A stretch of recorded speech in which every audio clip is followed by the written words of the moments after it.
গাধাকে যখন সৃষ্টি করা হয়েছিল তখন গাধাকে বলা হলো তুমি দুনিয়াতে প্রচুর পরিশ্রম করবে, তোমার মাথায় কোনো বুদ্ধি থাকবে না, তুমি খেতে পারবে শুধুই ঘাস, এবং তোমার আয়ু দেওয়া হলো 50 বছর। এইটা শুনে গাধা বলল, হে প্রভু, আমি এত বছর বাঁচতে চাই না, আমাকে বরং 20 বছর আয়ু দিন আর 30 বছর আয়ু ফিরিয়ে নিন।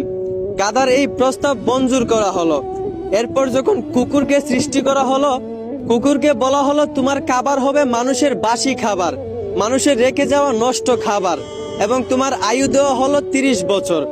কুকুর এইটা শুনে বলল, হে প্রভু, আমি এত বছর বাঁচতে চাই না, আমাকে বরং 15 বছর আয়ু দিন এবং 15 বছর আয়ু ফিরিয়ে নিন। সৃষ্টিকর্তা তার এই প্রস্তাব মঞ্জুর করলেন। তারপর যখন বানরকে সৃষ্টি করা হলো, তখন বানরকে বলা হলো তোমার কাজ হবে দুনিয়াতে শুধু এক ডাল থেকে আরেক ডালে ঝুলাঝুলি করা, মানুষকে বিনোদন দেওয়া, এবং তোমার আয়ু দেওয়া হলো 20 বছর। বানর তখন প্রভুকে বলল, হে প্রভু, আমি এত বছর বাঁচতে চাই না, আমাকে বরং 10 বছর আয়ু দিন আর 10 বছর আয়ু ফিরিয়ে নিন। সৃষ্টিকর্তা বানরের এই প্রস্তাব মঞ্জুর করলেন। এরপর এলো পুরুষের পালা।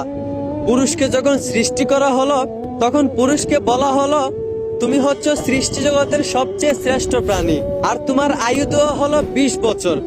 এইটা শুনে পুরুষ বলল, হে প্রভু, আমি এত কম বছর বাঁচতে চাই না, আমাকে আরো বেশি আয়ু দিন। গাধা যে 30 বছর আয়ুটা ফিরিয়ে দিয়েছিল, সেই আয়ুটা আমাকে দিয়ে দিন, এবং কুকুরও যে 15 বছর আয়ুটা ফিরিয়ে দিয়েছিল, সেই আয়ুটাও আমাকে দিয়ে দিন, এবং বানর 20 বছর থেকে 10 বছর যে আয়ুটা ফিরিয়ে দিয়েছিল, সেই আয়ুটাও আমাকে দিয়ে দিন। সৃষ্টিকর্তা পুরুষের এই প্রস্তাব মঞ্জুর করলেন। মূলত তারপর থেকেই একটা ছেলে পুরুষ হয়ে বাঁচে 20 বছর, আর বাকি 30 বছর বাঁচে গাধার মতো। ওই যে গাধার 30 বছর আয়ু তাকে দেওয়া হয়েছিল। গাধা যেমন দিন রাত পরিশ্রম করে, ঠিক তেমনি একটা পুরুষকেও বাকি 30 বছর পরিবারের জন্য দিন রাত পরিশ্রম করে কাটাতে হয়। বাকি 15 বছর পুরুষদেরকে বাঁচতে হয় কুকুরের মতো। ওই যে কুকুরের ফিরিয়ে দেওয়া আয়ুটা তাকে দেওয়া হয়েছিল। একটা কুকুর যেমন